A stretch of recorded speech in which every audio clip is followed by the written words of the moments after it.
ఫ్యాక్టరీలు నడుపుతున్న బాబు లోకేష్ ప్రతిరోజు వైఎస్ జగన్ వ్యక్తిత్వాన్ని హననం చేసేందుకు తమ అనుకూల మీడియాతో విష ప్రచారాలు చేస్తున్నారు. సూపర్ 6 సహా ఇచ్చిన హామీల నుంచి ప్రజల్ని తప్పుదోవ పట్టించేందుకే ఫేక్ న్యూస్ని సృష్టిస్తున్నారు. చంద్రబాబుకు ఎంతో మందితో సెక్యూరిటీ ఇస్తున్నారో బయటపెట్టే దమ్ముందా? వార్తలుగా ప్రచారం చేస్తామని చెప్పుకుని దుకాణాలు తెరిచినటువంటి కొన్ని ఫేక్ న్యూస్ ఫ్యాక్టరీలు ఇవాళ ఏ రకంగా తప్పుడు వార్తలు, దొంగ వార్తలు, తప్పుడు సమాచారంతో ప్రజల మనసుల్లో విషం చిమ్మేటువంటి, అంటే విషాన్ని ఎక్కించేటి ప్రయత్నం గడిచిన 6-7 సంవత్సరాల పైనుంచి జరిగే క్రమంలో వాళ్ళ టార్గెట్ రీచ్ అయిపోయి వాళ్ళ అనుకున్న లక్ష్యాన్ని నెరవేర్చుకున్న తర్వాత కూడా ఈ ఫేక్ న్యూస్ ఫ్యాక్టరీ నుంచి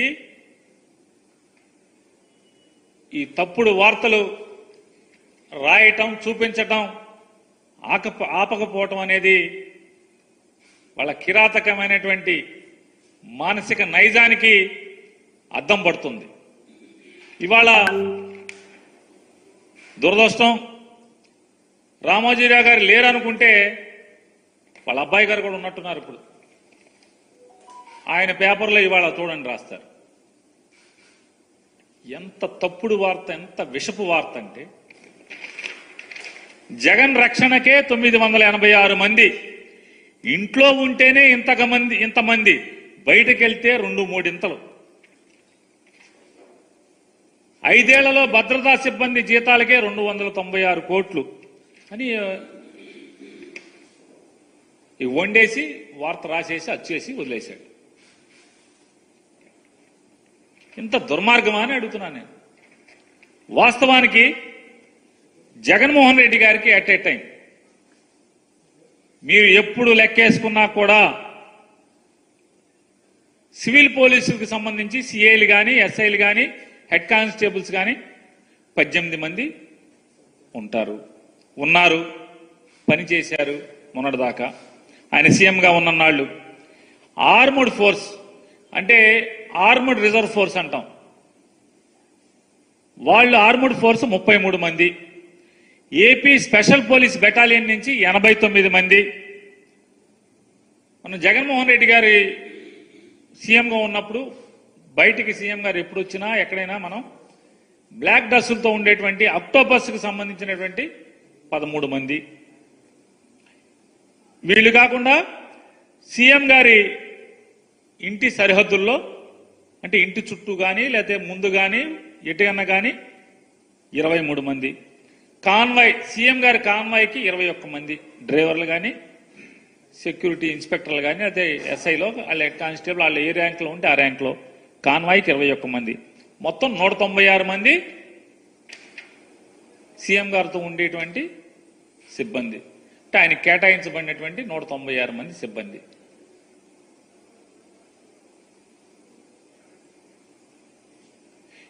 ఈ 196 మంది అయితే వీళ్ళు తప్పితే ఇంకెక్కడన్నా ఉన్నారా? ఇందులో అంతా కలిపి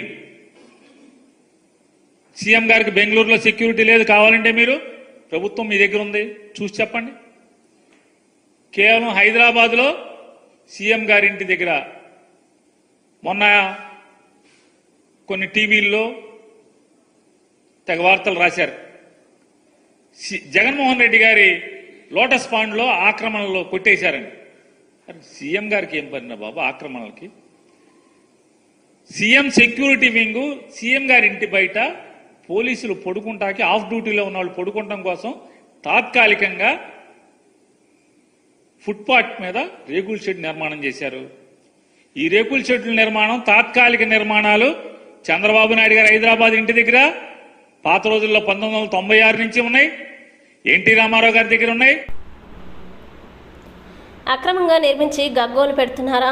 మా కార్యాలయాలు పడగొట్టొద్దంటున్నారు. ఇప్పుడు దయ్యాలు వేదాలు వల్లించినట్లు గగ్గోలు పెడుతున్నారు. మీ కార్యాలయాలు పడగొట్టడంలో లేదు, అక్రమంగా ఏ పర్మిషన్లు తీసుకోకుండా నిర్మించిన కట్టడాల్ని మాత్రమే పడగొడుతున్నారు. ఈ విధ్వంసానికి కారకులు మీరు. 10 మందికి ఉపయోగపడే ప్రజావేదికని కూలగొట్టింది కూడా మీరే. అనుమతులు లేని కార్యాలయాలు పడగొడుతుంటే ఎందుకు గగ్గోలు పెడుతున్నారు? అధికారం మీ చేతుల్లో ఉంటే అక్రమ నిర్మాణాలు చేపడతారా?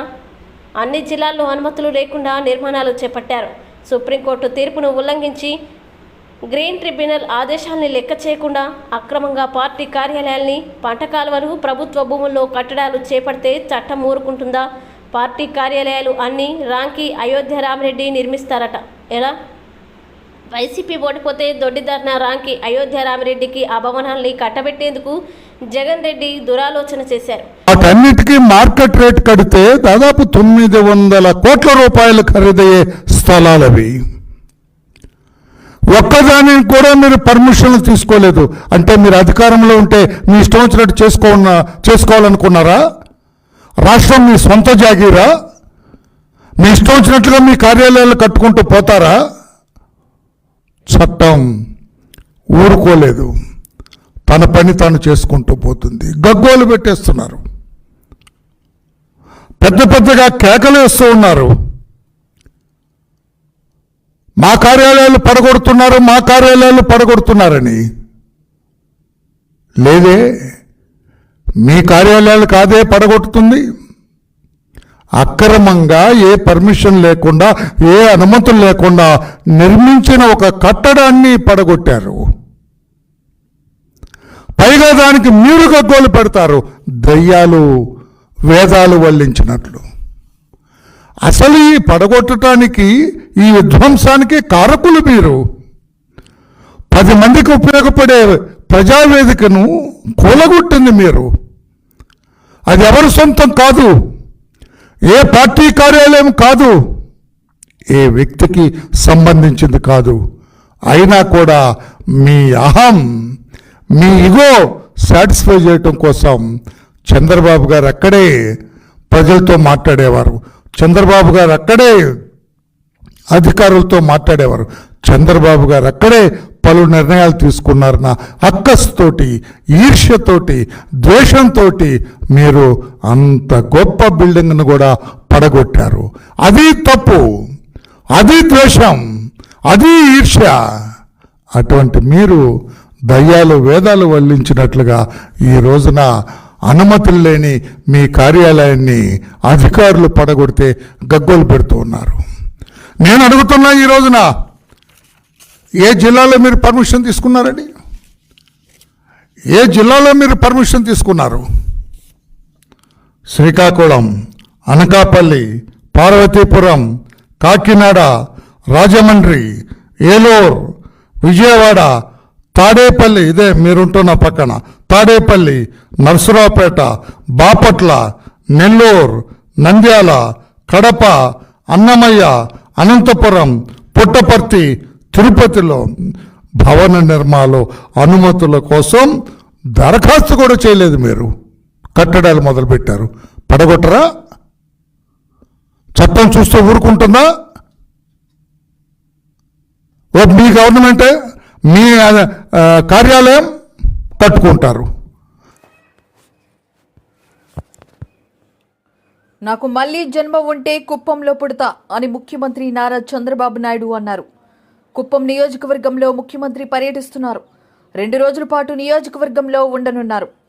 సీఎంను చూడడానికి ప్రజలు భారీగా తరలివస్తున్నారు. ముఖ్యమంత్రిగా బాధ్యతలు స్వీకరించిన తర్వాత తొలిసారి కుప్పంలో చంద్రబాబు పర్యటిస్తున్నారు. హంద్రీనివా, కుప్పం బ్రాంచ్ కాల్వలను సీఎం పరిశీలించారు. ఈ సందర్భంగా చంద్రబాబు ప్రసంగించారు. 5 ఏళ్లుగా జగన్ ప్రభుత్వంలో కుప్పంపై కక్ష సాధించారని మండిపడ్డారు. సాగునీటి ప్రాజెక్టులపై మాజీ సీఎం జగన్ నిర్లక్ష్యం చేశారని ధ్వజమెత్తారు. చివరి దశకు చేరిన ప్రాజెక్టులను బిల్లుగా మార్చారని సీఎం చంద్రబాబు మండిపడ్డారు. ఇంకా రాబోయే రోజుల్లో అన్ని మంచి శకునాలే, రాష్ట్రానికి మంచి జరగాలి. కానీ సమస్యలు కూడా బోలెడన్ని ఉన్నాయి. నేను మొయ్యలేనంత భారం ఉంది, ఆ విషయం కూడా మీరు గుర్తుపెట్టుకోవాలి. మీకు కనపడినంత ఆశాజనకంగా లేదు. ఖజానా ఖాళీ అయిపోయింది. అప్పులు విపరీతంగా చేశారు. చాలా మంది అంటున్నారు, నువ్వు ఎట్లా చేస్తావు, నీ దగ్గర డబ్బులు లేవు కదా అని. ఉన్నదే నాకు మనో సంకల్పం, మనోధైర్యం. కష్టాలున్నాయని పారిపోయేవాడిని కాదు. 40 ఏళ్లుగా ఆదరించిన ప్రజానీకం 5 కోట్ల మంది కోసం, మీ భవిష్యత్తు కోసం ఎంత కష్టమైనా పడతాను, ఎంత భారమైనా మోస్తాను. తిరిగి ఈ రాష్ట్రాన్ని గాడిన పెట్టే బాధ్యత నాదని మరొక్కసారి మీ అందరికీ తెలియజేస్తున్నా. ఒక పక్కన నిన్న మొన్న నేను గాని మిత్రుడు పవన్ కళ్యాణ్ గారు గాని మొత్తం ఒకసారి చూసావు లెక్కలన్నీ. ఇంకా లెక్కేస్తున్నాం, అంతుపట్టడం లేదు మాకు. ఎక్కడెక్కడ అప్పు తెచ్చారో, ఎక్కడెక్కడ ఖర్చు పెట్టారో, ఏ దొంగలు ఎంత దొంగలు చేయబోయారో అన్ని లెక్కలేస్తున్నాం. అందుకే రాబోయే రోజుల్లో మొట్టమొదటి కేబినెట్ లో రాష్ట్ర వాస్తవ పరిస్థితులు మీకు తెలియడానికి 7 వైట్ పేపర్లు పబ్లిసైజ్ చేస్తున్నా. నేను ఒకే ఒక విషయం మిమ్మల్ని అందరినీ కోరుతున్నాను. నేను చాలా సార్లు మీకు ఒక మాట చెప్పాను. ఈ రాష్ట్రం మనది. మేము ఈ రాష్ట్రానికి ట్రస్టీలు మాత్రం. కొంతమంది దొంగలు, స్వార్థపరులు ఈ రాష్ట్రాన్ని మొత్తం దోచేసే ప్రయత్నం చేశారు, మీకు నష్టం చేసే పరిస్థితికి వచ్చారు. అయితే మీలో చైతన్యం వచ్చి రాష్ట్రాన్ని కాపాడుకోవాలని నిలబడి మొన్న ఎన్నికల్లో ఊహించిన విధంగా చాలా మంది ఎన్నికల ముందు భయపడ్డారు. కానీ పోలింగ్ స్టేషన్కు వచ్చిన తర్వాత ఒక సైలెంట్ రెవల్యూషన్ వచ్చింది, పెద్ద ఉద్యమం వచ్చింది. చరిత్ర తిరగరాసే అవకాశాన్ని మీరు తీసుకున్నారు. అందుకే మేము 7 వైట్ పేపర్లు చూస్తే, 1 రాష్ట్ర ఆర్థిక పరిస్థితి, 2 పోలవరం సాగునీటి ప్రాజెక్టులు పూర్తిగా విధ్వంసం చేశారు, 3 అమరావతిని సర్వనాశనం చేశారు, 4వది మీరు ఒకసారి చూస్తే ఎక్కడ చూసినా మద్యం ఏరులై పారి నాసిరకం మద్యం తెచ్చి ఈ పేద ప్రజల ప్రాణాలు తీసే పరిస్థితికి వచ్చారు. 5వది భూగర్భ ఖనిజ సంపద, ఇసుక, గ్రనైట్, లాటరైట్, ఒకటి కాదు అన్ని దోచుకునే పరిస్థితికి వచ్చారు. అదే సమయంలో ఇంకా 7 సబ్జెక్టులు పెట్టుకుని 7 సబ్జెక్టుల పైన వాస్తవాలన్నీ మేము ముందర పెడుతున్నాం. అదే సమయంలో మీరు ఒకసారి ఆలోచిస్తే, మేమేదో ఇంకొక విధంగా వాళ్ళు చేయలేదని బ్లేమ్ చేస్తూ ఇంట్లో కూర్చోవడం కాకుండా, నేను ఒక మాట చెప్పాను, మొదటి 3 సంతకాలు పెడతానని ఆ రోజు మీ అందరికీ హామీ ఇచ్చాను. తర్వాత మీరు చూస్తే మొదటి సంతకం మా తమ్ముళ్ల ఉద్యోగాల కోసం మెగా డిఎస్సి. విజయవాడ మనపై ప్రజలు ఎన్నో ఆశలు ఆకాంక్షలతో ఉన్నారు. భారీ మెజార్టీతో 100% స్ట్రైక్ రేట్తో గెలిపించి అసెంబ్లీకి పంపించారు. ప్రజల ఆశలు ఆకాంక్షల్ని సభలో ప్రతిఫలింపజేద్దాం అని పార్టీ ఎమ్మెల్యేలకి ఉప ముఖ్యమంత్రి జనసేన అధినేత పవన్ కళ్యాణ్ దిశానిర్దేశం చేశారు. జనసేన శాసనసభ్యులకి సభా వ్యవహారాలు, నియమావళి, సాంప్రదాయాలపై మంగళవారం విజయవాడలో నిర్వహించిన అవగాహన కార్యక్రమంలో ఆయన ప్రసంగించారు. పార్టీ నుంచి గెలిచిన వారిలో ఎక్కువ మంది శాసనసభ వ్యవహారాలకి కొత్తవారే. అందరం సభా నియమావళి, సాంప్రదాయాలపై అవగాహన తెచ్చుకోవాలి. నియమావళిని పాటిస్తూ సాంప్రదాయాల్ని గౌరవించాలి. సభలో హుందాగా ఉండాలి. మన నడవడిక, చర్చించే విధానం ప్రజల మన్నల్ని పొందాలి.